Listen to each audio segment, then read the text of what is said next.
पुण्यात राजकीय दादागिरी सुद्धा पाहायला मिळते। दादागिरी मोडून काढणारच जो त्यासोबत येईल त्यांचं स्वागत। फडणवीसांचा रोख नेमका कुणाकडे याची चर्चा। दादागिरी होत असल्यास केसेस दाखल करून सुद्धा न ऐकल्यास मकोका लावण्याच्या सूचना। राज्यात कुठेही दादागिरी खपवून घेतली जाणार नाही, अजित पवारांची माहिती। मुख्यमंत्री फडणवीसांनी दादागिरी मोडीत काढावी। दादागिरी संपवण्यासाठी फडणवीसांच्या पाठीशी ताकदीने उभे राहू, सुप्रिया सुळेंचं विधान। पुणे एमआयडीसी मध्ये अजित पवारांची भाजपची की शिंदेंच्या नेत्यांची दादागिरी आहे? कोण दादागिरी करताय? फडणवीसांनी नावं जाहीर करावीत, रोहित पवारांची मागणी।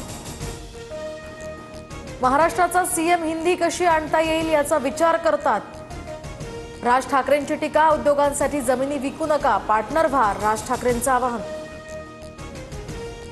मराठीसोबत विद्यार्थ्यांना आणखी एक भाषा शिकायला मिळाली तर काय वावगं? भारतीय भाषेला विरोध करायचं आणि इंग्रजी भाषेला पायघड्या घालायच्या, फडणवीसांचं यावर उत्तर।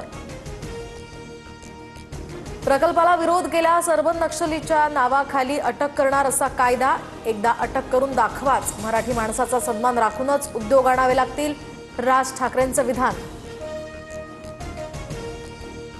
कायदा न वाचता केलेलं विधान, राज ठाकरेंच्या अर्बन नक्षलवादाच्या टीकेनंतर मुख्यमंत्री फडणवीसांचं प्रत्युत्तर।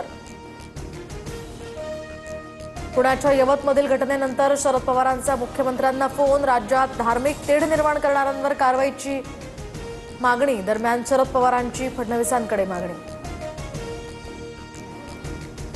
कालच्या यवतमधील तणावादरम्यानचा सीसीटीव्ही व्हिडिओ समोर। आंदोलकांकडून गाडीची तोडफोड। जाळपोळीच्या या घटनेनंतर दौंडच्या यवतमध्ये जमावबंदी लागू, तर शाळांनाही आज सुट्टी।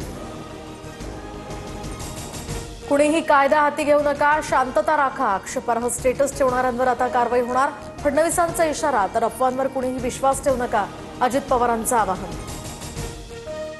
ठाकरे बंधूंना शह देण्यासाठी भाजपचा गुजराती तडका। मुंबईमध्ये गुजराती नाट्य प्रयोगाचं आयोजन, तर मराठी आणि गुजरातींमध्ये वाद लावणं सुरू, राज ठाकरेंची टीका।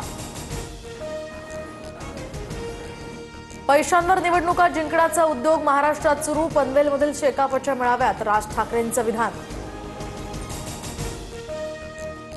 भ्रष्टाचाराविरोधात लवकरच राज्यभर आंदोलन करणार, शेतकरी कर्जमुक्ती, लाडक्या बहिणींची फसवणूक थांबली पाहिजे, उद्धव ठाकरेंची माहिती।